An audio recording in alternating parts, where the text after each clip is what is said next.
तो हेलो दोस्तों, आज मैं आपको बताने वाला हूँ 2020 का गणित का पूरा पेपर सॉल्व कराऊंगा। ठीक, 822 ईबी सेट का पेपर है। ठीक, अगर आप मेरे वीडियो पे पहली बार हैं तो वीडियो को लाइक कर दीजिएगा और चैनल को सब्सक्राइब कर दीजिएगा। आइए हम लोग देखते हैं। अगर मैं जितना ये कराऊंगा बहुत ही इंपॉर्टेंट सेट लेकर बैठा हूँ। अगर आपने इस मॉडल पेपर को सॉल्व कर लिया तो आप 2024 बोर्ड एग्जाम में फोड़ करके आएंगे। आइए हम सबसे पहले देखते हैं एमसीक्यू। तो सबसे पहले आइए ये सब आप लोग पढ़ लीजिएगा, नहीं तो वीडियो बहुत लंबी हो जाएगी। ठीक, आइए हम लोग एमसीक्यू देखते हैं। तो एमसीक्यू हम लोग का क्या कहता है, खंड नंबर अ देखिए। खंड अ में पहला एमसीक्यू क्या कहता है, कौन सा अभाज्य संख्या का युग्म है। और स अभाज्य संख्या किसे कहते हैं, सबसे पहले आप ये समझ लीजिए। स अभाज्य संख्या हम उसे कहते हैं अगर कोई दो संख्या दी गई हैं, उनका अगर दो संख्या दी गई हैं, पेयर में दी गई हैं दो संख्या, उनका एचसीएफ एक आए। एचसीएफ कितना है, एक आए, तो उसे हम क्या कहते हैं, स अभाज्य संख्या कहते हैं। सबसे पहले देखिए कौन सा अभाज्य संख्याओं का एक युग्म है। तो सबसे पहले आइए हम इसे सॉल्व करते हैं। तो सबसे पहले ऑप्शन नंबर ए लीजिए आप, 18 और 25। 18 और 25, सबसे पहले 18 और 25 को करके देखिए। 18 और 25 को आप लोग करेंगे तो क्या होगा, 18 से 25 में डिवाइड दीजिए। जब 18 में 25 से डिवाइड देंगे तो कितने बार में जाएगा, 18 एक में 18, 25 में से 18 जाएगा, हो जाएगा 7। उसके बाद देखिए जब ये ऊपर से आ करके 18 यहाँ पे उतर जाएगा। ठीक, अब कितने बार में जाएगा, 7 दूना 14, 18 में से 14 गया 4, ये अब 7 यहाँ पे उतर जाएगा। ठीक, अब देखिए 4 एक में 4, ये 7 में से 4 जाएगा, कितना बचेगा 3। अब फिर 4 उतर जाएगा यहाँ पे, उसके बाद कितना हो जाएगा, 3 एक में 3, 3 4 में से 3 जाएगा 1। उसके बाद देखिए यहाँ से आकर के 3 यहाँ पे उतर जाएगा, तो कितना हो जाएगा, 3 एक में 3, कितने बार में कट जाएगा, 3 एक में 3, यानी कि एचसीएफ आपका कितना आ गया, एक आ गया। इन तीनों को आप करके ट्राई कर सकते हैं, आपका एचसीएफ एक नहीं आने वाला है, इसलिए option number is correct answer. उसके बाद देखिए क्वेश्चन नंबर 2। क्वेश्चन नंबर 2 बहुत ही महत्वपूर्ण क्वेश्चन है। 144 के अभाज्य गुणनखंड में अभाज्य गुणनखंडों की घातों का योग कितना है। 144 के अभाज्य गुणनखंड, 144 के आप लोग अभाज्य गुणनखंड कीजिए। आप लोग अभाज्य गुणनखंड कैसे करेंगे 144 का, सबसे पहले देखें यहाँ पे 144 का अभाज्य गुणनखंड करना है तो कैसे करेंगे। सबसे पहले इसका आप एलसीएम लेंगे। सबसे पहले 2 से कटेगा, 2 7 14, 72 बार में कट जाएगा। ये कितने बार में कट जाएगा, 2 3 6 36 बार में कट जाएगा। ये फिर 2 से कितने बार में कट जाएगा, 18 बार में कट जाएगा। 2 से 9 बार में, फिर 3 से कितने बार में, 3 बार में, फिर 3 से 1 बार में। अब देखिए आपसे क्या पूछ रहा है यहाँ पे, 144 के अभाज्य गुणनखंड में अभाज्य गुणनखंडों की घातों का योग पूछ रहा है। तो घातों का योग कितना है, 1 2 3 4 5 6 है। कितना है, 6 है, इसलिए 6 is correct answer. Option number B is correct answer. ठीक, उसके बाद देखिए क्वेश्चन नंबर 3। क्वेश्चन नंबर 3 बहुत ही महत्वपूर्ण क्वेश्चन है, बहुत ही महत्वपूर्ण क्वेश्चन। एम के किस मान के लिए समीकरण x minus 2y equal to 3 तथा 3x plus M Y equal to 1 का एक अद्वितीय हल होगा। बहुत ही महत्वपूर्ण क्वेश्चन है, बहुत ही महत्वपूर्ण क्वेश्चन। क्वेश्चन नंबर 3 बहुत ही महत्वपूर्ण क्वेश्चन है। तो आप लोग जानते हैं अद्वितीय हल होने के लिए क्या एक युग्म क्या एक फॉर्मूला होता है। अद्वितीय हल होने के लिए a1 divide by a2 equal to not b1 divide by b2, यानी कि जो a1 डिवाइड बाई a2 है b1 डिवाइड बाई b2 के बराबर नहीं होना चाहिए। यहाँ पे आपसे क्या पूछ रहा है, m का मान क्या होना चाहिए, m का मान पूछ रहा है आपका। तो आपका a1 कितना है, a1 यहाँ पे कुछ नहीं दिया तो यहाँ पे 1 मान लीजिए, यानी कि कितना है आपका 1 है, डिवाइड बाई a2 कितना है, a2 आपका x का कोफिशिएंट क्या है 3, यानी कि 3 है, इक्वल टू नॉट b1 कितना है, b1 है आपका -2 डिवाइड बाई b2 कितना है आपका, b2 है m। ठीक, m इक्वल टू, अब इसका क्रॉस मल्टीप्लाई आप करेंगे तो कितना हो जाएगा, क्रॉस मल्टीप्लाई करेंगे तो हो जाएगा m equal to -6 is correct answer. Equal to not यहाँ पे लगाना मत भूलिएगा, बहुत ही महत्वपूर्ण क्वेश्चन है क्योंकि यहाँ पे पूछा है अद्वितीय हल। तो आपका सही आंसर क्या हो जाएगा, option number C is correct answer, m equal to not -6। ठीक, उसके बाद देखिए question number 4। Question number 4 is बहुत ही महत्वपूर्ण क्वेश्चन है। ये क्वेश्चन, ये सेट बहुत ही मैं चुन करके लाया हूँ आपके लिए। क्वेश्चन नंबर 4 क्या कहता है, 2x plus 3y equal to 18, x minus 2y equal to 2 का हल होगा। सबसे पहले इन x equal to 6, x equal to 2, इन सबको पुट करके इसमें देखना होगा। अगर आपका दोनों तरफ इक्वल आ जाता है तो आप समझ लीजिएगा कि आपका ऑप्शन ये सही है। सबसे पहले आइए हम लोग ऑप्शन नंबर ए को ही पुट करके देखते हैं। सबसे पहले देखिए क्या आपका दिया है, question number 4, 2x plus 3y equal to 18। सबसे पहले इसमें आप पुट कीजिए, उसके बाद इसमें पुट कीजिएगा, ठीक। x इक्वल टू सबसे पहले 6 पुट कीजिए, 2 इंटू एक्स की जगह 6 पुट कीजिए, 3 इंटू, अब y की जगह कितना पुट करना है, y की जगह 2 इक्वल टू 18, 6 दूना 12 प्लस 3 दूना 6 इक्वल टू 18, 12 6 कितना होता है 18 इक्वल टू 18, यानी कि ये आपका सही है, ठीक। उसके बाद देखिए x minus 2y equal to 2, x minus 2y equal to 2। सबसे पहले आप x पुट करके देखिए, x कितना, x है 6 माइनस 2y, y कितना है आपका 2 इक्वल टू 2। सबसे पहले देखिए 6 माइनस 2 दूना 4 इक्वल टू 2, 6 में से 4 जाएगा 2 इक्वल टू 2, यानी कि option number is correct answer. आइए हम लोग क्वेश्चन नंबर 5 देखते हैं। तो आपको दिखाई नहीं दे रहा होगा, सबसे पहले ये देख लीजिए, ठीक। तो आप कितना होगा 2 इक्वल टू 2 होगा, यानी कि option number A is correct answer. Option number A क्या है आपका, करेक्ट है। उसके बाद देखिए क्वेश्चन नंबर 5, बहुत ही महत्वपूर्ण क्वेश्चन, बहुत ही महत्वपूर्ण क्वेश्चन। के किस मान के लिए रैखिक समीकरण युग्म x plus k y equal to 1 तथा k x plus y equal to k square के अनेक हल होंगे। सबसे पहले देख लीजिए, अनेक हल होने के लिए कौन सी कसौटी काम में आती है। तो आइए हम लोग इसे पेज पे समझते हैं। सबसे पहले देखिए, अनेक हल होने के लिए कसौटी आपकी काम में आती है a1 divide by a2 equal to b1 divide by b2 equal to c1 divide by c2। सबसे पहले इसमें आप क्या कीजिए, मान को पुट कीजिए। दोस्तों इस फॉर्मूले को आप लोग कॉपी में नोट कर लीजिएगा, बहुत ही महत्वपूर्ण फॉर्मूला है। सबसे पहले इसे आप सबसे पहले इसे देखिए, इसका मान इस फॉर्मूले में पुट कीजिए। तो x1 का मान कितना है, a1 का मान कितना है 1 है, यहाँ पे 1 हो जाएगा, 1 डिवाइड बाई a2 कितना है आपका, a2 है k, हो जाएगा k इक्वल टू b1 कितना है आपका, b1 है k, तो b1 आपका k हो जाएगा, डिवाइड बाई b2 आपका कितना है, b2 है, y का कोफिशिएंट क्या है 1, ठीक। तो इसका हो जाएगा 1 इक्वल टू c1 कितना हो जाएगा। सबसे पहले देखिए ये इक्वल में है, इक्वल के इधर आएगा तो माइनस में हो जाएगा, यानी कि आपका c1 कितना हो जाएगा -1 डिवाइड बाई, ये इक्वल में है इधर आएगा तो हो जाएगा माइनस में, यानी कि माइनस के स्क्वायर, यानी कि ये आपस में क्या है, बराबर है। तो इनमें से कोई दो आप उठा लीजिए, मान लीजिए मैं इसको और इसको उठा ले रहा हूँ, ठीक। तो 1/k इक्वल टू k बटे में 1, आप इसका क्रॉस मल्टीप्लाई कीजिए तो कितना हो जाएगा, के स्क्वायर इक्वल टू 1। अगर स्क्वायर हट के इधर आएगा तो हो जाएगा k equal to under root में 1। अगर आप k equal to under root में 1 इंटू 1 करेंगे कोई दिक्कत नहीं है, ठीक। जब अंडर रूट में 1 इंटू बाहर आएगा तो हो जाएगा k equal to 1 is correct answer, और प्लस माइनस में होगा, ठीक। आपका ऑप्शन नंबर कौन सा सही हो जाएगा, ऑप्शन नंबर बी आपका क्या हो जाएगा, करेक्ट हो जाएगा। उसके बाद देखिए क्वेश्चन नंबर 6, क्वेश्चन नंबर 6 बहुत ही महत्वपूर्ण क्वेश्चन है। क्वेश्चन नंबर 6 आपका क्या कहता है, यदि 1/x² माइनस 2 इक्वल टू 1/7 तो x का मान क्या होगा। तो क्या कहता है 1/x² माइनस 2 इक्वल टू 1/7, तो x का मान पूछ रहा है आपका। सबसे पहले देखिए x का मान निकालने के लिए इसे क्रॉस मल्टीप्लाई करना होगा, x² माइनस 2 इक्वल टू 7 हो जाएगा, क्रॉस मल्टीप्लाई करेंगे तो आप, ठीक। तो अगर -2 को इधर भेजेंगे तो x² इक्वल टू कितना हो जाएगा, ये प्लस में हो जाएगा, यानी 7 दूनी 9 हो जाएगा, x equal to under root में 9 हो जाएगा। अगर अंडर रूट में 9 को बाहर निकालेंगे तो आपका +-3 हो जाएगा, ठीक। +-3 इज करेक्ट आंसर। आपका ऑप्शन नंबर कौन सा सही हो जाएगा, ऑप्शन नंबर सी आपका क्या हो जाएगा, करेक्ट हो जाएगा।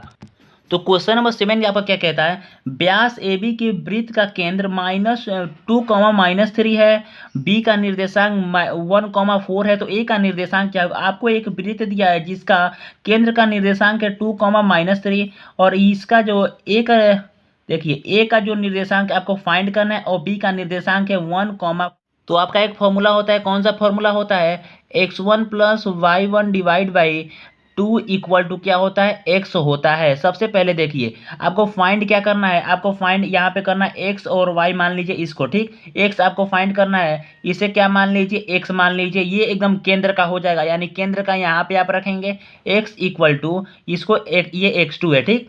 x1 आपका कितना है, x1 फाइंड करना है, प्लस x2 आपका कितना, x2 है 1 डिवाइड बाई 2, इधर आप मल्टीप्लाई करेंगे तो कितना हो जाएगा 4x1 प्लस 1 इक्वल टू 4, और x1 इक्वल टू कितना हो जाएगा, इधर आप ट्रांसफर करेंगे तो हो जाएगा 3, यानी कि x1 का मान कितना आ गया आपका 3 आ गया, कॉमा, और y निकालना है आपको, y क्या हो जाएगा, y equal to y1 plus y2 divide by 2। y कितना दिया है -3 इक्वल टू, ये जब y फाइंड करना है इसे y1 है ये y2 है, तो y कितना हो जाएगा, y आपका y है प्लस y2 कितना हो जाएगा 4 इक्वल टू 2। इधर आप मल्टीप्लाई करेंगे तो कितना हो जाएगा y प्लस 4 इक्वल टू कितना हो जाएगा -6, इधर आप ट्रांसफर करेंगे तो हो जाएगा y इक्वल टू माइनस, इधर आएगा तो -4 होगा, -4 और -6 कितना हो जाएगा -10 इज करेक्ट आंसर, यानी कि 3 -10 is correct answer. Option number D अब क्या है करेक्ट है। उसके बाद देखिए क्वेश्चन नंबर 8 बहुत ही महत्वपूर्ण क्वेश्चन है। 3x² - 12x प्लस के इक्वल टू 0 के मूल बराबर हो तो के का मान ज्ञात कीजिए। आपका क्या दिया है तो आप लोग एक सूत्र जानते होंगे, बहुत ही महत्वपूर्ण सूत्र है क्वेश्चन नंबर 8 के लिए, एक बहुत ही महत्वपूर्ण सूत्र है b² - 4ac। अगर आपको दिया हो कि मूल बराबर हैं तो आपका ये फॉर्मूला लागू कर दीजिएगा, आपका आंसर आ जाएगा। तो b कितना है -12 का होल स्क्वायर -4 इंटू ए कितना है, ए आपका क्या कितना दिया है 3 दिया है, और सी कितना दिया है आपका 1 दिया है, ठीक 1, ठीक इक्वल टू 0। 1 नहीं दिया है तो आप केप फुट कर लीजिए, कोई प्रॉब्लम नहीं है, ठीक। और देखिए -12 का स्क्वायर करेंगे तो हो जाएगा 144 माइनस 4×12 के इक्वल टू 0, ठीक इक्वल टू 0 आप जरूर पुट कीजिए क्योंकि क्वेश्चन में दिया है, और नहीं भी दिया होता तभी भी आपको पुट करना पड़ता, ठीक। उसके बाद देखिए 144 माइनस 12 के इक्वल टू 0, अगर आपको 144 को इधर ट्रांसफर करेंगे तो हो जाएगा -12 के इक्वल टू -144। अब देखिए माइनस से माइनस क्या हो जाएगा, कैंसिल हो जाएगा, के इक्वल टू 144 डिवाइड बाई 12, इधर आप इसे जब कटाएंगे तो कितने बार में कट जाएगा, अब कट जाएगा 12 एक में 12, 12 दूना 24, यानी के बराबर 12 बार में आपका कट जाएगा, यानी के बराबर कितना हो जाएगा 12 आपका हो जाएगा। तो option number A is correct answer. उसके बाद देखिए क्वेश्चन नंबर 9, दो आकृतियां जिनके आकार समान हो परंतु माप आवश्यक रूप से समान न हो कहलाती है समरूप आकृतियां कहलाती है। ये एक क्या है डिफिनीशन आपका है, इसे आप रट लीजिएगा अच्छे से। उसके बाद देखिए समझ भी लीजिएगा, केवल रटना ही नहीं होता है। उसके बाद देखिए क्वेश्चन नंबर 10, यदि दो समरूप त्रिभुजों की संगत भुजाएं 3:5 के अनुपात में है तो उनके क्षेत्रफल का अनुपात कितना होगा। देखिए अगर आपको कोई दो समरूप त्रिभुजों देखिए दो आपको कोई समरूप त्रिभुज दिया गया, मान लीजिए ये है और ये है, इनको इनका आपका क्या दिया है परिमाप दिया गया है, क्या दिया गया है परिमाप दिया गया है, उनका अनुपात दिया गया है। देखिए यहाँ पे दिया है कि यदि दो समरूप त्रिभुजों की संगत भुजाएं 3:5 के अनुपात में, संगत भुजाएं यानी कि उनका परिमाप 3:5 के अनुपात में है, तो देखिए एक आप फॉर्मूला होता है कि किसी भी त्रिभुज का अगर आपको दिया गया है परिमाप तो उनके वर्ग के जो उसका क्षेत्रफल होता है इसके वर्ग के बराबर होता है, यानी कि जो इन दोनों का क्षेत्रफल का अनुपात होगा इनके वर्ग के बराबर होगा, यानी कि 9:25 इज करेक्ट आंसर। इसका स्क्वायर करेंगे तो 9 हो जाएगा, इसका स्क्वायर करेंगे तो 25 हो जाएगा, यानी कि 9 इज करेक्ट आंसर, ठीक। अगर 9:25 इज करेक्ट आंसर। उसके बाद देखिए क्वेश्चन नंबर 11, क्वेश्चन नंबर 11 क्या कहता है आपका, यदि किसी त्रिभुज की भुजाएं 3 सेंटीमीटर 4 सेंटीमीटर और 5 सेंटीमीटर हैं तो वह त्रिभुज होगा। तो आप लोग जानते हैं 3 4 5 ये जो होता है ये किसमें फॉलो होता है, ये एक समकोण त्रिभुज में फॉलो होता है। नहीं विश्वास है करके देख लीजिए, ये है 5 सेंटीमीटर, ये है 4 सेंटीमीटर, ये है 3 सेंटीमीटर। तो आप लोग जानते हैं कर्ण का स्क्वायर इक्वल टू लंब का स्क्वायर प्लस आधार का स्क्वायर। कर्ण का स्क्वायर कितना है, कर्ण का स्क्वायर आपका 5 है, तो कर्ण का स्क्वायर इक्वल टू लंब का स्क्वायर कितना है, लंब का स्क्वायर 4 है, प्लस आधार का स्क्वायर कितना है 9, यानी कि 25 इक्वल टू 4 चौका 16 प्लस तितली का 9, 25 equal to 25 is correct answer, यानी कि आपका सही आंसर क्या हो जाएगा समकोण त्रिभुज हो जाएगा, यानी कि option number A is correct answer. उसके बाद देखिए क्वेश्चन नंबर 12, क्वेश्चन नंबर 12 बहुत ही महत्वपूर्ण क्वेश्चन है। दो समरूप त्रिभुजों के परिमाप 10 सेंटीमीटर और 15 सेंटीमीटर है तो उनके क्षेत्रफलों का अनुपात क्या होगा। मैंने आपको क्वेश्चन नंबर 10 में बताया कि अगर किसी त्रिभुज की परिमाप दिया हो तो उनका क्षेत्रफल कैसे फाइंड किया जाता है, और इसे परिमाप कितना दिया है 10 और 15 के अनुपात में दिया है, 10 और 15 के अनुपात में दिया है, आपको 10:15 के अनुपात में दिया है। तो देखिए 10/15 जब आप करेंगे तो कितने बार में कट जाएगा, 2 5 10 5 3 15, यानी कि 3 रेशियो कितने में 2:3 के अनुपात में आपका हो गया, ठीक 2:3 के अनुपात में। तो देखिए अगर किसी त्रिभुज का परिमाप दिया है तो उनके वर्गों का जो उसका क्षेत्रफल का अनुपात होता है इनके वर्गों के अनुपात के बराबर होता है, यानी कि 2 का स्क्वायर करेंगे 4 हो जाएगा, 3 का स्क्वायर करेंगे 9 हो जाएगा, 4 इज करेक्ट करेक्ट आंसर, यानी कि ऑप्शन नंबर कौन सा सही हो जाएगा, option number B is correct answer. उसके बाद देखिए क्वेश्चन नंबर 13। क्वेश्चन नंबर 13 बहुत ही महत्वपूर्ण क्वेश्चन है। यदि टेन थीटा बराबर 8/15 हो तो कॉसिक थीटा का मान ज्ञात कीजिए। टेन थीटा बराबर 8/15 आपको दिया है, क्या दिया है, आपको दिया है टेन थीटा बराबर 8/15 आपको दिया है। तो आपको फाइंड क्या करना है, कॉसिक थीटा का मान फाइंड करना है। तो आप लोग जानते हैं कि LAL लाल बटे का आप लोग सभी लोग जानते हैं। तो टेन क्या हो जाएगा, लंब और आधार हो जाएगा। आपको जब कोण फाइंड करना है तो क्या करेंगे, कोण का स्क्वायर इक्वल टू 8 का स्क्वायर यानी कि लंब का स्क्वायर कितना हो जाएगा, 64 हो जाएगा, प्लस और 15 का स्क्वायर यानी कि आधार का स्क्वायर कितना हो जाएगा, 225 हो जाएगा। अब देखिए कर्ण का स्क्वायर इक्वल टू ये अंडर रूट में आ जाएगा 64 प्लस 225। अगर आप कर्ण का square equal to under root 264 और 225 को जोड़ेंगे तो आपका आंसर कितना आएगा, तो अब कितना हो जाएगा, 64 और 225 होगा 5 6 6 2 8 और हो जाएगा 2 1 1 2 यानी कि 200 कितना हो जाएगा, ये हो जाएगा 5 4 9, ठीक 289 हो जाएगा। यानी कोण बराबर कितना, 289 किस चीज़ का स्क्वायर होता है, 17 का होता है, यानी कि आपका हो जाएगा कोण 17 हो जाएगा। कॉसिक फाइंड करना है तो sine cos tan cos sec cosec यानी कोण बटे लंब, कोण कितना है 17 आ गया, आपका लंब कितना दिया है, लंब दिया गया 8 यानी कि 17/8 is correct answer, 17/8 is correct answer, option number A क्या है आपका करेक्ट है। उसके बाद देखिए क्वेश्चन नंबर 14। तो आपका क्वेश्चन नंबर 14 क्या कहता है, यदि 2 cos थीटा बराबर 1 तो थीटा का मान ज्ञात कीजिए। बहुत ही महत्वपूर्ण question. 2 cos 3 theta equal to 1 तो थीटा का मान क्या ज्ञात कीजिए। cos 3 थीटा इक्वल टू ये जब 2 है इधर जाएगा तो कितना हो जाएगा, 1/2 हो जाएगा। आप लोग सभी लोग जानते हैं कि cos 3 थीटा इक्वल टू 1/2 किस चीज़ का वैल्यू होता है, cos 60 डिग्री का वैल्यू होता है। cos से cos कैंसिल हो जाएगा, 3 थीटा इक्वल टू 60 डिग्री, 3 से 3 के मैंने ये 3 से डिवाइड हो जाएगा तो कितने बार में, 20 बार में हो जाएगा, यानी थीटा बराबर 20 degree is correct answer. Theta बराबर 20 डिग्री, ऑप्शन नंबर सी आपका क्या है करेक्ट है।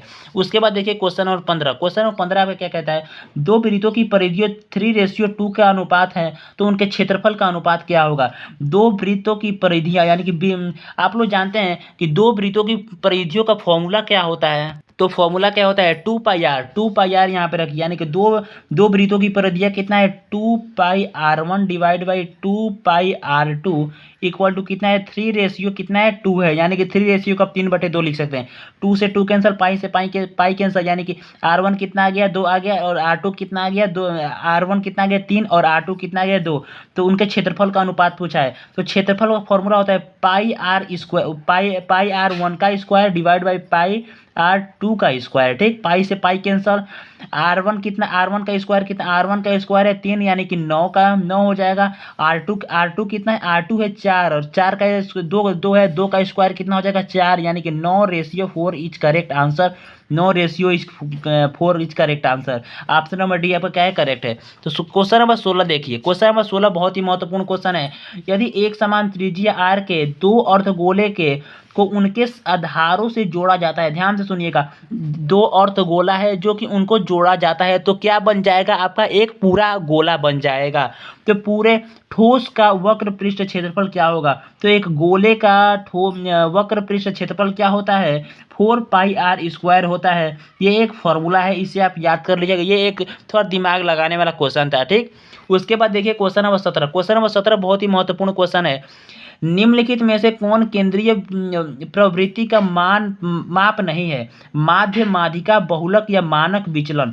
तो निम्नलिखित में से कौन केंद्रीय प्रवृत्ति का माप नहीं है, तो मानक जो विचलन है वो केंद्रीय प्रवृत्ति का माप नहीं है, ठीक। उसके बाद देखिए question number 18। Question number 18 is very very important question.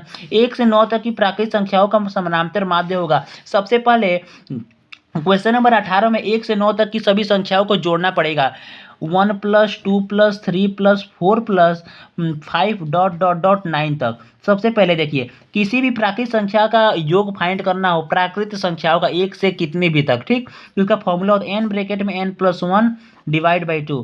तो आपका n के जगह कितना रखेंगे, 9 रखेंगे, ब्रैकेट में 9 + 1 डिवाइड बाई 2, ये हो जाएगा 9, 9 1 कितना हो जाएगा 10, 10 डिवाइड बाई 2, 2 5 10 यानी कि 9 5 45, अब 1 से 9 तक की संख्या जोड़ेंगे तो आपका कितना आएगा, 45 आ जाएगा। अब देखिए आप कितनी संख्या जोड़े हैं, 9 संख्या जोड़े, इस 9 से आप डिवाइड देंगे तो हो जाएगा 9 5 45, यानी कि 5 इज करेक्ट आंसर, 5 क्या हो जाएगा आपका करेक्ट आंसर हो जाएगा। Option number A is correct answer. उसके बाद देखिए question number 9, question number 19, question number 19 बहुत ही महत्वपूर्ण क्वेश्चन है। यदि किसी बनावृत्त बंधन की माध्यिका 16 माध्य 15 तो उसका बहुलक क्या होगा। मैं आपको एक फॉर्मूला बता रहा हूँ, बहुत ही महत्वपूर्ण फॉर्मूला है। 3 माध्यिका बराबर इक्वल टू 2 माध्य प्लस बहुलक, ये एक फॉर्मूला होता है आपका। इस फॉर्मूले को आप रट लीजिए, कैसे भी याद कर लीजिए, बहुत ही महत्वपूर्ण क्वेश्चन है। इससे बेस पे 1 नंबर का क्वेश्चन आपके बोर्ड एग्जाम में अवश्य पूछा जाएगा। तो आपका 3 इंटू माध्यिका कितना दिया है, माध्यिका दिया है आपका 16 इक्वल टू 2 माध्य आपका कितना दिया है, माध्य दिया है 15 और प्लस बहुलक आपका कितना दिया है, बहुलक कुछ नहीं दिया है तो बहुलक को आप कितना रखिए, बहुलक को बहुलक रखिए। 16 यहाँ हो जाएगा 48 इक्वल टू 15 दूना 30 प्लस बहुलक कुछ नहीं दिए, बहुलक को x मान लीजिए। अगर आप 30 को इधर ट्रांसफर करेंगे तो हो जाएगा 48 माइनस 30 इक्वल टू एक्स। 48 में से जब 30 जाएगा तो कितना बचेगा, 18 इक्वल टू एक्स, यानी कि x equal to 18 is correct answer, यानी बहुलक कितना हो जाएगा आपका 18 हो जाएगा। उसके बाद देखिए क्वेश्चन नंबर 20, क्वेश्चन नंबर 20 बहुत ही महत्वपूर्ण क्वेश्चन है। प्रथम 10 प्राकृत संख्याओं की माध्यिका होगी। प्रथम 10, मैंने आपको क्या बताया, प्रथम 10 प्राकृत संख्याओं को जोड़ने का तरीका बताया। तो कैसे जोड़ते हैं, x n ब्रैकेट में n+1 डिवाइड बाई 2, तो आपका कितना दिया है, तो 10 प्राकृत संख्याओं की माध्यिका पूछ रहा है, यानी कि n के जगह कितना रखेंगे 10, 10 plus 1 divide by 2 equal to 10, 10 1 11 divide by 2, ये 2 से 5 बार में कट जाएगा, यानी कि 11 5 55, 55 आपका आ गया। आप 10 संख्या को जोड़ रहे हैं इसलिए 10 से क्या करेंगे, डिवाइड देंगे, 10 5 55, ये 0.5 बचेगा, 10 5 55, 10 5 50, ठीक, यानी कि 5.5 इज करेक्ट आंसर, यानी 5.5 इज क्या हो जाएगा करेक्ट आंसर। आइए हम लोग देखते हैं आपका अपना सब्जेक्टिव क्वेश्चन लॉन्ग आंसर देखते हैं, ठीक। उसके बाद सबसे पहले ये सब आप लोग इंग्लिश में भी देख लीजिएगा, नहीं तो मैं सब पढ़ा चुका हूँ, ठीक। MCQ आपका टोटली कंप्लीट करा चुका हूँ। उसके बाद आइए हम लोग क्या देखते हैं, अपना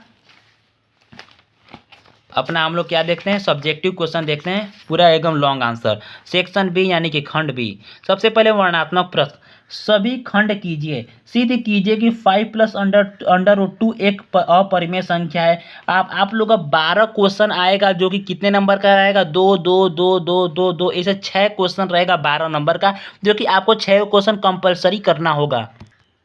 तो आइए हम लोग क्वेश्चन नंबर क को, यानी कि खंड ब के क्वेश्चन नंबर क को हम लोग समझते हैं कॉपी पे। तो देखिए हम लोग का पहला क्या कहता है, सिद्ध कीजिए कि 5 प्लस अंडर रूट 3 एक अपरिमेय संख्या है। मैं आपको वादा देता हूँ, एक बार ये समझने के बाद आप जीवन में कभी नहीं भूल सकते। मैं आपको समझाने वाला हूँ, ठीक। सबसे पहले देखिए, आपको कोई दे दिया है, एक संख्या दे दिया है जो कि पूछ रहा है कि सिद्ध कीजिए कि वो एक अपरिमेय संख्या है। तो माना 5 प्लस अंडर रूट 3 एक परिमेय संख्या है, हम लोगों ने माना है, ठीक। हम लोगों ने क्या किया है, मान लिया कि 5 प्लस अंडर रूट 3 एक परिमेय संख्या है। ध्यान से सुनिएगा, अगर कोई संख्या परिमेय संख्या है तो क्या वो p बटे q के रूप में नहीं होगी। तो 5 प्लस अंडर रूट 3 जो है वो किसके बराबर है, a बटे b के बराबर है, यानी कि p बटे q के बराबर है। इसे आप a बटे b भी लिख सकते हैं, कोई प्रॉब्लम नहीं है, ठीक। उसके बाद देखिए a और b पूर्णांक हैं। सबसे पहले देखिए, अगर आपका ये परिमेय संख्या है तो क्या ये पूर्णांक नहीं होगा, एकदम पूर्णांक होगा। a और b पूर्णांक है तथा a और b सअभाज्य संख्या है। सअभाज्य संख्या आप किसी भी संख्या को प्रूव करने के लिए लिखेगा तो सअभाज्य संख्या आप जरूर लिखेंगे। सअभाज्य संख्या किसे कहते हैं, मैंने आपको क्वेश्चन नंबर MCQ के क्वेश्चन नंबर फर्स्ट में क्या बताया, अगर कोई भी संख्या में आप क्या कर रहे हैं, डिवाइड दे रहे हैं, तो आपका आंसर कितना आना चाहिए, HCF आपका 1 आना चाहिए, ठीक। यानी कि HCF कितना आना चाहिए, 1 आ रहा है। इसको a को b से डिवाइड करने पे HCF कितना आपका आ रहा है, 1 आ रहा है। एवं b इक्वल टू नॉट 0, और सअभाज्य संख्या कहती है कि b जो है, जो हर है वो 0 कभी नहीं हो सकता है, यानी कि 0 नहीं हो सकता है। उसके बाद देखिए, अगर 5 plus under root 2 equal to a बटे b है तो क्या हम लोग इसे √3 को एक साइड और इसको एक साइड लिख सकते हैं या नहीं लिख सकते हैं? लिख सकते हैं। तो बहुत से थोड़ा बेवकूफ़ स्टूडेंट जो होंगे वो क्या करते हैं कि 5 इधर ला देते हैं और +√3 को इक्वल के इधर ले जाकर माइनस में कर देते हैं, जो कि गलत है, एकदम सरासर गलत है। ये आप जीवन में मत करिएगा, नहीं तो आप बोर्ड एग्जाम में अवश्य फंस जाएंगे। ये मत करिएगा, इसलिए मैं लिखा था आपको समझाने के लिए, ये जीवन में मत करिएगा। सबसे पहले देखिए 5 प्लस यानी कि जब इधर लाएंगे a/b को तो हो जाएगा माइनस में √3। देखिए √3 को इधर छोड़ दीजिए और इसको इधर लेते जाइए 5 को, तो कितना हो जाएगा √3 = a/b -5 हो जाएगा आपका। तो क्या हो गया √3 = a/b -5, यानी कि जो √3 है, अब देखिए a/b -5 जो है ये एक क्या हो जाएगी, पूरी परिमेय संख्या हो जाएगी। a/b -5 के बराबर √3 है, यानी कि ये भी परिमेय संख्या हो गया और ये भी परिमेय संख्या हो गया। ठीक, ये भी परिमेय संख्या हो गया, ये भी परिमेय संख्या हो गया। ठीक, सबसे पहले देखिए चूंकि a और b पूर्णांक है, सही बात है, a/b पूर्णांक है, इसलिए 5 - a/b एक परिमेय संख्या होगी। मैंने आपको बता दिया, अगर किसी परिमेय संख्या में से परिमेय संख्या घटाएंगे तो क्या हो जाएगी, परिमेय ही संख्या रहेगी, कोई दिक्कत नहीं है। ठीक, तो √3 भी क्या होगी, एक परिमेय संख्या होगी, जो कि हम लोगों ने सिद्ध किया है कि ये इसके बराबर अगर ये है तो ये भी परिमेय संख्या होगी, ये भी परिमेय संख्या है। ठीक, तो √3 भी एक अपरिमेय संख्या होगी, लेकिन √3 एक अपरिमेय संख्या है। तो हम लोगों ने क्या सिद्ध किया है, ऊपर हम लोगों ने माना है कि √3 क्या है, √3 क्या है, देखिए यहाँ पे देखिए 5 + √3 क्या है, एक परिमेय संख्या है, जो कि यहाँ पे भी हम लोग सिद्ध कर दिए कि ये परिमेय संख्या है।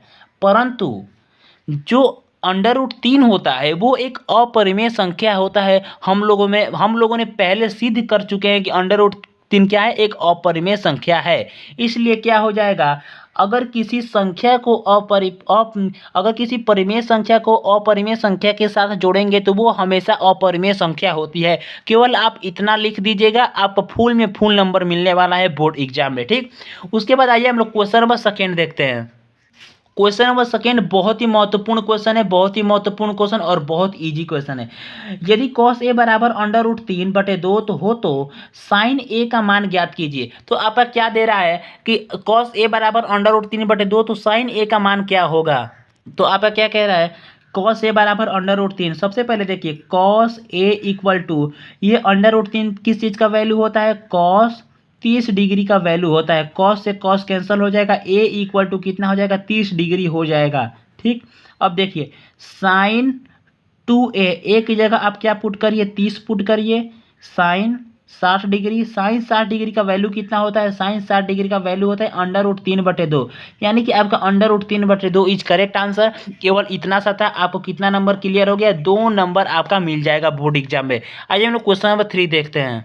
क्वेश्चन नंबर 3 बहुत ही महत्वपूर्ण क्वेश्चन है। सीधे कीजिए कि बेलन का आयतन का 2 गुना उसके वक्र पृष्ठ और आधार की त्रिज्या के गुणनफल के बराबर होता है। तो आप लोग सभी जानते हैं कि सबसे पहले देखिए, सीधे कीजिए कि बेलन का आयतन, सबसे पहले आप लोग बेलन का आयतन रखिए। बेलन का आयतन सिद्ध करना है कि 2 गुना होता है, किसका 2 गुना होता है, बेलन के वक्र पृष्ठ और उसके आधार की त्रिज्या के गुणनफल के बराबर होता है। सबसे पहले देखिए हम लोग किस चीज़ का फॉर्मूला लिख लेते हैं, बेलन के आयतन का फॉर्मूला क्या होता है πr²h। ठीक, इक्वल टू किसके बराबर है, वक्र पृष्ठ क्या होता है 2πrh इंटू आर कितना दिया है, त्रिज्या दिया है, यानी कि त्रिज्या दिया है, आधार का त्रिज्या के गुणनफल के बराबर है, यानी कि त्रिज्या क्या कर दिया, मल्टीप्लाई कर दिया है। ठीक, यानी कि πr²h = 2π, अगर इसमें मल्टीप्लाई करेंगे तो आपका हो जाएगा r²h, यानी 2πr²h।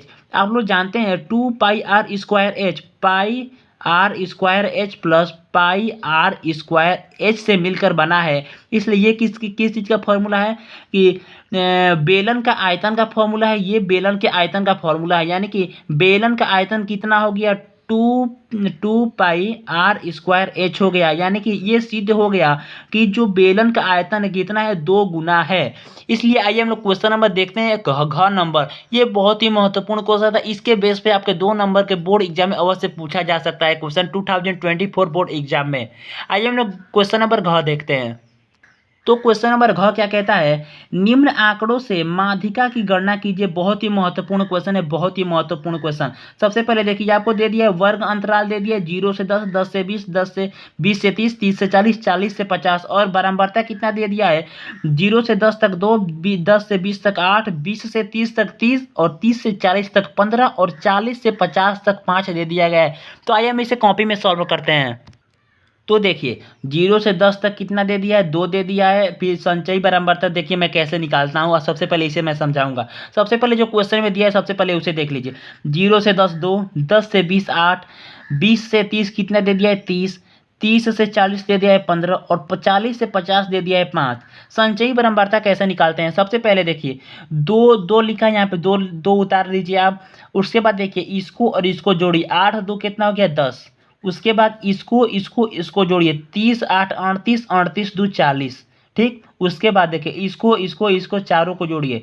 अब 40 और 15 कितना हो जाएगा 55 हो जाएगा। उसके बाद देखिए इसको सारे को जोड़ दीजिए तो कितना हो जाएगा 55 और 5 कितना हो जाएगा 60 हो जाएगा। सबसे पहले देखिए संचयी बारंबारता यानी कि आपका ये जो है n निकल गया, n कितना निकल गया, n बराबर आपका कितना निकल गया 60 निकल गया।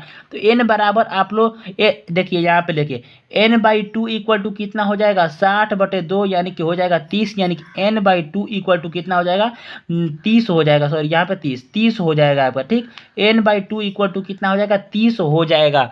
उसके बाद देखिए सबसे पहले आपको ये देखना है कि सबसे पहले देखिए ये जो 30 है वो किस में आएगा, 0 से 10, 10 से 20, 20 से 30, 30 से 40, 40 से 50। तो 30 किस में आएगा, तो आपका 30 देखना है किस में है। तो आपका 30 किस में है, सबसे पहले देखिए 10 और 40 के बीच में आपका कितना आता है 30 आता है। यानी कि आपका कौन सा बारंबारता ले लेना है, ये वाला बारंबारता आपको ले लेना है। सबसे पहले देखना है आपको क्या क्या फाइंड करना है। सबसे पहले आप देख लीजिए माध्यिका का फॉर्मूला क्या होता है। माध्यिका का फॉर्मूला होता है L प्लस ब्रैकेट में n/2 प्लस CF, उसके बाद into H divide by F यानी कि फ्रीक्वेंसी।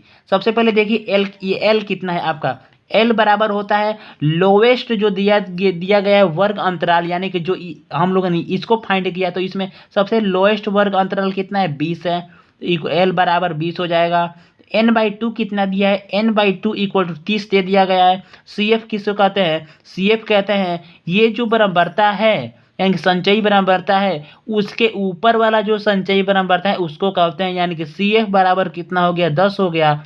और H किसे कहते हैं, H देखिए बहुत से स्टूडेंट बहुत ही कंफ्यूज रहते हैं H किसे कहते हैं। सबसे पहले वर्ग अंतराल के अंतर को H कहते हैं। H बराबर कितना हो जाएगा 30 - 20 इक्वल टू 10 हो जाएगा। कितना हो जाएगा 10 हो जाएगा आपका क्या 30, H कितना हो जाएगा 10 हो जाएगा। उसके बाद क्या हो जाएगा एफ कितना हो जाएगा, एफ आपका कितना हो जाएगा, एफ बहुत ही महत्वपूर्ण 40 हो जाएगा, 40 ही 40। सबसे पहले देखिए अगर आप मेरे वीडियो पर नए तो वीडियो को लाइक कर दीजिएगा और चैनल को सब्सक्राइब कर दीजिएगा। ठीक, उसके बाद देखिए एल कितना दिया, इसमें अब मान पुट कीजिए। एल कितना दिया है, एल आपका है 20, तो 20 प्लस n/2 कितना है, n/2 आपका देखिए ऊपर कितना दिया है 30 प्लस CF कितना है आपका, CF है 10 ब्रैकेट क्लोज डिवाइड बाई अब आपका देखिए H दिया है, H कितना है इंटू H कितना दिया है 10 डिवाइड बाई F कितना दिया है, F दिया है आपका 40। बस अब क्या आपका आंसर आ गया। सबसे पहले देखिए 20 प्लस 30 और 10 कितना हो जाएगा 40 और 40 इंटू 10 कितना हो जाएगा 40 इंटू 10 हो जाएगा 400 डिवाइड बाई 40। उसके बाद देखिए 400 प्लस 40 20 कितना हो जाएगा 420 डिवाइड बाई 40। अब इसे कटाएंगे तो कितने बार में चल जाएगा, 0 से 0 कैंसिल 2 यानी ये हो जाएगा 2 21 यानी कि 21 डिवाइड बाई 2। इसे आप कटाएंगे तो कितने बार में चला जाएगा 2 से 20 बार में यानी कि 10.5 10.5 is correct answer, 10.5 is correct answer. आइए हम लोग क्वेश्चन नंबर अगला देखते हैं।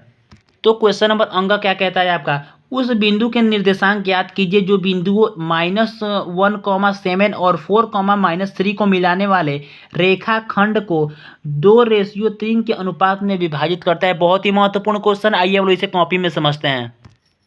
सबसे पहले देखिए एक आपका रेखाखंड दिया गया है, एक रेखाखंड दिया गया है जिसका जो निर्देशांक है, निर्देशांक कितना दिया गया है -1,7 और दिया गया 4, -3। उसके बाद देखिए यहाँ पे आपका क्या दे दिया है, मूल बिंदु दे दिया गया है। क्या दे दिया है? मूल बिंदु दे दिया गया है, मूल बिंदु। उसके बाद देखिए इनका जो डिवाइड कर रहा है वो किसके अनुपात में कर रहा है? 2:3 के अनुपात में क्या कर रहा है? डिवाइड कर रहा है। तो आप लोग जानते हैं एक फॉर्मूला होता है आपका, बहुत ही महत्वपूर्ण फॉर्मूला। अगर आपका इसका एक्स और वाई जब फाइंड करना है तो क्या करेंगे? एक्स फाइंड करने के लिए आप लोग करेंगे x equal to m1 into x2 plus m2 into x1। बहुत ही महत्वपूर्ण फॉर्मूला है। उसके बाद m1 प्लस m2। उसके बाद एक सबसे पहले हम लोग x फाइंड कर लेते हैं। m1 आपका कितना दिया? m1 दिया है 2, x बराबर m1 कितना दिया है? 2 इंटू, अब देखिए x2 इसमें कौन सा है? ये x1 है, ये x2 है। x2 कितना दिया है आपका? 4 प्लस m2 कितना दिया है? 3 इंटू x1 कितना दिया है? -1। ठीक, divide by m1 into m2 कितना है? m और ये m1 है, ये m2 है, यानी कि 2 और 3, 2 प्लस 3। ठीक, उसके बाद देखिए x इक्वल टू 4 दूना 8, ये देखिए प्लस और माइनस माइनस हो जाएगा, 3 एकम में 3 डिवाइड बाई 5। ये देखिए 8 में से 3 जाएगा, 5 डिवाइड बाई 5, यानी 5 से 5 कैंसिल हो जाएगा, यानी कि x बराबर कितना आ जाएगा? 1 आ जाएगा। तो x का मान आपका कितना आ गया? 1 आ गया, कॉमा y का मान निकालने के लिए कौन सा फॉर्मूला आप यूज करेंगे? सेम टू सेम फॉर्मूला है, y equal to m1 into y2 plus m2 into y1 divide by m1 plus m2। बस यहाँ पे एक ये इसके x की जगह पे y पुट कर देना है बस। अब देखिए y इक्वल टू m आपका कितना है? m आपका कितना दिया है? m दिया है 2, आप m की जगह 2 पुट करिए। y2 आपका कितना है? y2 आपका कितना है? तो y2 है आपका -3, ये y1 है और ये y2 है, तो हो जाएगा -3 प्लस m2 कितना है? m2 है आपका 3 इंटू y1 कितना है? y1 है 7 डिवाइड बाई m प्लस 1 कितना है? 2 प्लस 3, 2 प्लस 3, तो आपका कितना हो जाएगा? ये हो जाएगा -6 प्लस 17 का 21। उसके बाद देखिए अगर आप 21 में से 6 घटाएंगे तो कितना? सबसे पहले ये 3 दूँ 5, तो आपका कितना हो जाएगा? 21 में से 6 घटाएंगे तो 15 डिवाइड बाई 5, 5 या 15, यानी कि y बराबर कितना आपका आ जाएगा? 3 आ जाएगा। यानी कि x का मान 1 हो गया तो y का मान कितना हो जाएगा? 3। 1,3 is correct answer, 1,3 is correct answer. केवल आप इतना कर दीजिएगा, आपको क्या मिलेगा? फुल में फुल नंबर मिलने वाला है बोर्ड एग्जाम में, इससे कम नहीं मिलने वाला है। बहुत ही इंपॉर्टेंट क्वेश्चन है, फुल में फुल आपको मिलने वाला है बोर्ड एग्जाम में। आइए हम लोग क्वेश्चन नंबर अगला देखते हैं। तो क्वेश्चन नंबर अगला क्या कहता है? k के किस मान के लिए बिंदु k -1, 2, -1 तथा 4, 5 एक ही रेखा में होंगे। यानी कि एक ही रेखा में है, यानी कि यहाँ पे त्रिभुज नहीं बन रहा है, यानी कि एक संरेख रेखा बन रहा है। संरेख रेखा जब बनेगा तो त्रिभुज का क्षेत्रफल क्या हो जाएगा? वहाँ पे 0 हो जाएगा। आइए हम लोग इसे कॉपी में समझते हैं। तो आप लोग जानते हैं कि त्रिभुज का जो क्षेत्रफल होता है वो 0 होता है। अगर यहाँ पे एक संरेख रेखा बन रही, यहाँ पे दिया है कि एक रेखा पर होंगे, यानी कि ये एक रेखा है, अगर रेखा पर है तो इसका त्रिभुज का क्षेत्रफल कितना हो जाएगा? 0 हो जाएगा। त्रिभुज का क्षेत्रफल होता है 1/2 x1 ब्रैकेट में y2 - y3 plus x2 bracket में y3 - y1 ब्रैकेट में प्लस x3 y1 - y2। ठीक, ये होता है किस चीज़ का फॉर्मूला? क्षेत्र त्रिभुज का फॉर्मूला इक्वल टू 0, क्योंकि त्रिभुज यहाँ नहीं बन रहा है, एकदम सीधी रेखा है, इसलिए कितना हो जाएगा? 0 हो जाएगा। उसके बाद देखिए यहाँ पे आप वैल्यू पुट कीजिए, यहाँ पे आपका k का मान निकालना है। तो k का मान कैसे निकालेंगे? 1/2 x1 कितना दिया? x1 आपका देखिए ये x1 x2 x3 y1 y2 y3, x1 आपका कितना दिया? x1 आपका दिया है k। ये अब देखिए ब्रैकेट में y2 कितना दिया है आपका? y2 क्या हो जाएगा? y1 y2 हो जाएगा 1 माइनस y3 कितना हो जाएगा? y3 हो जाएगा 5 प्लस x2 कितना हो जाएगा आपका? x2 हो जाएगा 2 ब्रैकेट में y3 कितना हो जाएगा? y3 हो जाएगा 5 माइनस y1 कितना हो जाएगा आपका? y1 हो जाएगा -1। ठीक, उसके बाद देखिए प्लस x3 आपका कितना हो जाएगा? x3 हो जाएगा 4 ब्रैकेट में y1 कितना आपका हो जाएगा? y1 आपका हो जाएगा -1 माइनस y2 आपका कितना हो जाएगा? 1। ठीक, इक्वल टू 0। इसे आप सॉल्व कर लीजिए, आपका आंसर आ जाएगा। बहुत ईजी था, कोई हार्ड नहीं था, ठीक। 1/2 ब्रैकेट में, अब देखिए -5 में से अगर 1 जाएगा तो हो जाएगा -4, अगर इसे मल्टीप्लाई करेंगे तो हो जाएगा -4k, ठीक, प्लस उसके बाद देखिए ये माइनस माइनस जुड़ेगा तो क्या हो जाएगा, प्लस हो जाएगा, तो हो जाएगा 5 1 6। अगर आप इसे मल्टीप्लाई कर देंगे तो हो जाएगा 6 दूना 12, ठीक, प्लस अब देखिए ये हो जाएगा 4, माइनस माइनस हो जाएगा प्लस, तो हो जाएगा -2। अगर इसे मल्टीप्लाई करेंगे ये प्लस के स्थान पर क्या क्या आ जाएगा, माइनस आ जाएगा, तो हो जाएगा क्या आपका हो जाएगा हो जाएगा 4 दूना 8, ठीक। उसके बाद देखिए इक्वल टू 0। उसके बाद देखिए ये जो 1/2 है इधर जाएगा तो क्या हो जाएगा, डिवाइड में 1/2 हो जाएगा, ठीक। तो यहाँ से क्या हो जाएगा, गायब हो जाएगा, ठीक। तो -4k इक्वल टू, अब देखिए ये +12 के और -12 के यहाँ पे प्लस क्या हो जाएगा, +4 हो जाएगा, इक्वल टू 0 में अगर 1/2 जब डिवाइड करेगा तो 0 हो जाएगा, ठीक। उसके बाद देखिए ये जो +4 है इधर जाएगा तो क्या हो जाएगा, -4k इक्वल टू -4 हो जाएगा।